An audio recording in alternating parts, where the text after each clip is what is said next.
aïe. Eh bien, on va avoir le penalty pour ce contact. Cette faute dans la surface de Jimmy Nierlo sur, rien à dire, il arrive sur en Jonathan retard, Ribas. Il va de Bottella face à Maxime Cassara. Bottella, et c'est dedans 1-0 pour le Sporting Club de Lyon qui ouvre donc la marque ici au stade Marcel Vercher de Bourg-en-Bresse. Avec Ndiaye qui veut tenter de la reprendre, la barre. Oh là là, la barre transversale qui vient sauver. Allez, Tanard peut-être un dernier ballon vers la surface. Il y a du jaune et du rouge. Et le ballon, il va y avoir une faute en plus de Quentin Lacour. Une grosse faute de Quentin qui va prendre logique. Un deuxième carton jaune. Et oui, deuxième carton jaune pour Quentin Lacour. Et il râle parce qu'il ne le voyait pas.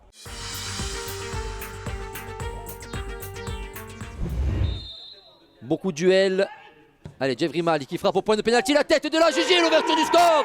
L'ouverture du score pour cette équipe du FC Bastia Borgo. C'est pas terminé pour les Corses avec Durban qui se bat face à Karamoko et la faute de Karamoko qui va même être averti par carton rouge.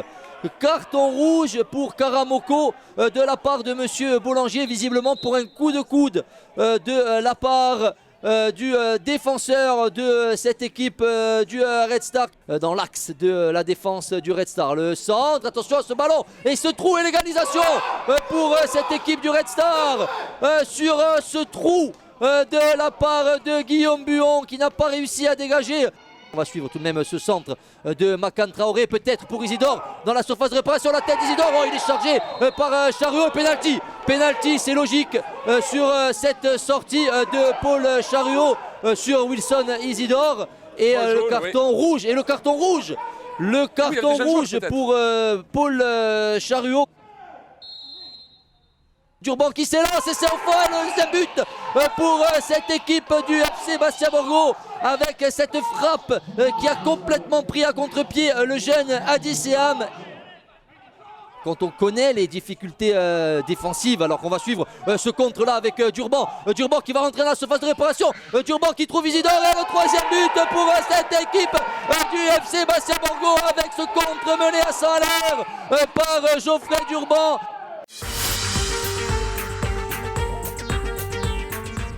Attention là, voilà, la perte de balle, ça peut être un très bon ballon pour les joueurs d'Avranches. Ascend et Jordan Cassa, la frappe, le bon, est-ce que ça va pas toucher le poteau encore une grosse deuxième situation. Période, même si celle de Ryan Faraoui est également très intéressante, on va suivre. Attention, ce bon mouvement, la frappe, la tête de Tony Patrao, mais c'est pas possible. Là, faut pas se tromper parce qu'avec la pelouse qui est humide. Ça joue, hein. Ça va très vite des deux sens avec Hassen Benali en face à Goujon. Attention, c'est penalty peut-être qui est sifflé, oui. Penalty sifflé en faveur de l'US Concarneau c'est bien joué sur Hassen Benali. Très bien joué de la part d'Hassen qui va provoquer. Le pur produit de l'US Concarneau, Thibaut 5-1 avec la possibilité, c'est fait. Il transforme ce penalty, ça fait 1-0 pour Concarneau. Il n'a pas tremblé, Ce sera un troisième corner ce soir pour Orléans, toujours frappé par le meneur de jeu, Johan de Moncy. De Moncy de la droite vers la gauche, il est tout seul, c'est l'égalisation. L'égalisation orléanaise. Quelques minutes après l'ouverture du score, grosse erreur de marquage. Davantage sa frappe parce qu'il avait pris le meilleur sur une sortie de gardien.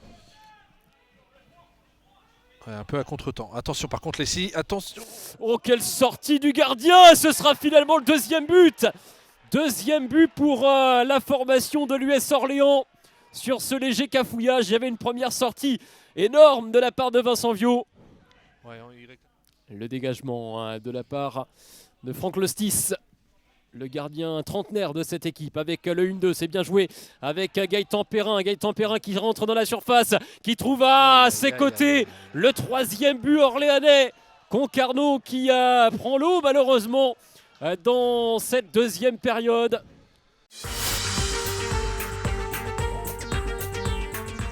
Pour Garita devant lui. Garita qui rejoue derrière avec Rémi Sergio dans l'axe, c'est pas mal fait, on est dans la surface de réparation, est-ce qu'on va pouvoir talonner? Oui, peut-être avec le but. Oh, l'ouverture du score de Garita, magnifique but, et ben voilà, un match qui commence très fort, qui peut relancer de l'autre côté. Avec Fleurier, c'est pas mal fait. Fleurier, le centre, la tête. Oh là là là là là là. La main du gardien qui vient sauver. Fleurier qui demande le ballon sur le côté droit, mais la bonne interception de Hugo Vargas. Et attention, c'est un bon ballon là pour Zana Allé à l'entrée de la surface de réparation. Allé qui centre au deuxième poteau, il n'y avait personne. Oh là là là là là là là là là là là là là là là, quel manqué. Allez, Guillaume Béguin, non cette fois-ci c'est Rémi Duterte, attention la tête, le poteau. Jean-Jacques Rocky, Alfarella là qui va rentrer dans la surface de réparation, le voici. Alfarella, le dédoublement non finalement, Alfarella il va tout seul, il frappe. Et ce ballon qui rentre dans le but. Et c'est l'ouverture du score avec ce but d'Alfarella. Oh le coup de froid ici au stade de la Libération. Et l'ouverture d'Annecy. Un long ballon devant pour Jean-Jacques Rocky en première intention qui tente de centrer le ballon qui a été contré, sorti par Junior Senneville pour Ryan Frikesh. Et Tampa qui va prendre son deuxième carton jaune. Et ça sera un carton rouge pour le numéro 22 de cette équipe d'Annecy.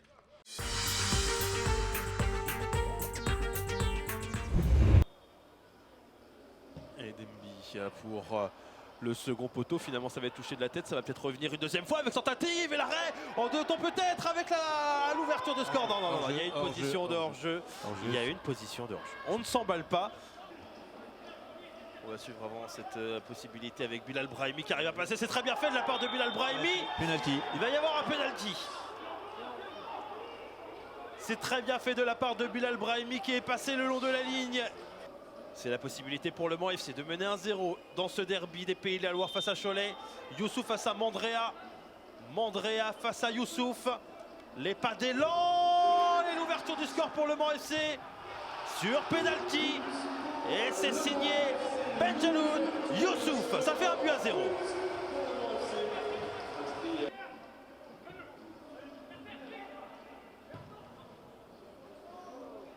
Parce qu'il pas fini, c'est pas fini, ça va peut-être revenir dans un second temps. Oui. C'est très bien fait ça avec Gislain Jambert, le poteau. Et pourquoi pas derrière la tosse défensative. Il n'y a pas de position de hors-jeu, indique l'arbitre. Accordé. C'est accordé. Et c'est signé. Durel Avounou, ça fait 2-0, le Mans qui fait le break.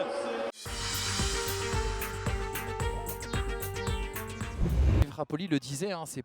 Voilà, attention à ce bon centre. Oh la tête de Kamel Chergui. Non, c'est Sangaré, toutes mes excuses. Sangaré qui ouvre la marque ici. Eh bien, au stade Francis Le Basser, 1-0. Regardez ce bon ballon vers Sawadogo. Sawadogo, pas de position de hors-jeu. Oh, Alexis Sauvage qui était sorti. Il y avait contrôle, il a lâché le ballon. Alexis Sauvage, est-ce qu'il y aura penalty? Oui, il est signalé par Monsieur Touliou. Le penalty sur cette faute d'Alexis Sauvage. Kamel Chergui face à Alexis Sauvage. C'est le face-à-face peut-être déjà déterminant dans cette 17e journée entre Créteil et le Stade Lavallois. Et ça fait 2-0. 2-0. Le but est validé pour Chergui. Chergui qui inscrit, eh bien tout simplement, son premier but. Dembélé, lui aussi, il a une belle frappe à distance. Attention, on s'est mis sur le bon pied, pied gauche. Et il a bien suivi. C'est Thomas Robinet qui va venir réduire la marque. Et oui, c'est accordé. 2-1. Le but de Thomas Robinet qui vient redonner espoir au Stade Lavallois.